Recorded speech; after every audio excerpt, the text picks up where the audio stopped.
រឿងរ៉ាវរវាងអ្នកផលិតវីដេអូជាមួយនឹងអ្នកគ្រូដែលកើតឡើងកាលពីប្រហែលថ្ងៃមុននេះឃើញថានៅក្នុងថ្ងៃទី6 ខែមីនាឆ្នាំ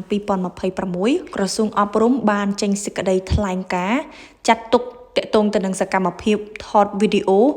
គឺជាការប្រមាថយ៉ាងធ្ងន់ធ្ងរមែនទែនទៅដល់កិត្តិយសមន្ត្រីរាជការជាពិសេសគឺគ្រូបង្រៀនជាស្ត្រីនិងមិនអាចទទួលយកបានជាដាច់ខាតនៅសកម្មភាពណាមួយដែលវាធ្វើឲ្យប៉ះពាល់ទៅដល់កិត្តិយសនិងសេចក្តីថ្លៃថ្នូររបស់គ្រូបង្រៀនក្រសួងថែមទាំងធ្វើការស្នើឲ្យបរិសុទ្ធជាអ្នកទៅតវ៉ាដល់សាលារៀនហើយថតវីដេអូបង្ហោះនៅលើបណ្ដាញសង្គមសូមលុបចេញជាបន្ទាន់ពីគ្រប់បណ្ដាញសង្គមរួមទាំងអ្នកចែករំលែកបន្តក៏សូមលុបវិញផងដែរធ្វើឲ្យបើភាគីទាំងសងខាងរងការរិះគន់ដូចគ្នា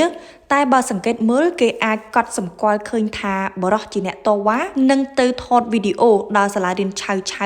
ហាក់រងការរិះគន់ច្រើនជាងអ្នកគ្រូជាអ្នកខមមិនចាបងប្អូនអ្នកលេងបណ្ដាញសង្គមប្រកាសជាបានជ្រាបច្រើនហើយតាក់ទងទៅនឹងអ្នកផលិតវីដេអូជាមួយនឹងអ្នកគ្រូបង្រៀនម្នាក់ដែលមានការប្រទាំងប្រទើសគ្នាតាក់ទងទៅនឹងអ្នកគ្រូគាត់បានខមមិននៅក្នុង Facebook ថាប្រើពាក្យថាជ្រិញហើយបរោះដែលជាអ្នកតវ៉ានោះខឹងសម្បាដែលគាត់លើកឡើងថាម្ដងជាពីរដងហើយដែលខមមិនគាត់បែបហ្នឹងគាត់ទ្រាំមិនបានក៏បានទៅដល់សាលារៀនដែលអ្នកគ្រូនឹងបង្រៀនតែម្ដងហើយក៏មានជាការថតវីដេអូប្រើពាក្យពេចន៍សម្ដីទាស់គ្នាបន្តិចបន្តួចបង្ហោះនៅលើបណ្ដាញសង្គមទាំង Facebook និង TikTok យ៉ាងណានៅពេលដែលបង្ហោះហើយឃើញថាមហាជនអ្នកលេងបណ្ដាញសង្គមមានការខមមិនហួសចិត្តបន្តិចឬក៏អ្នកខ្លះរិះគន់ទាំងសងខាងប៉ុន្តែបើជាការកត់សម្គាល់ច្រើនគឺថាគេរិះគន់ច្រើនគឺទៅលើ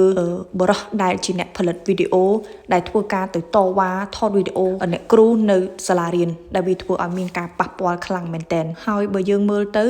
បញ្ហានេះគឺថាមិនធំដុំទេដោយសារថាបុគ្គលម្នាក់មានប្រជាប្រិយភាពនៅលើបណ្ដាញសង្គមតែងតែមានអ្នកចូលចិត្តនិងមិនមានអ្នកចូលចិត្តអញ្ចឹងក៏មានអ្នកផលិតវីដេអូមួយចំនួនក៏គាត់បានលើកឡើងពីរឿងនេះដែរថាក្នុងនាមយើងមានគេស្គាល់ច្រើនយើងមិនអាចឲ្យគេមកចូលចិត្តយើងទាំងអស់ទេចឹងហោចណាស់ក៏មានអ្នកស្អប់យើងដូចគ្នាឬក៏ជ្រិញយើងដូចគ្នា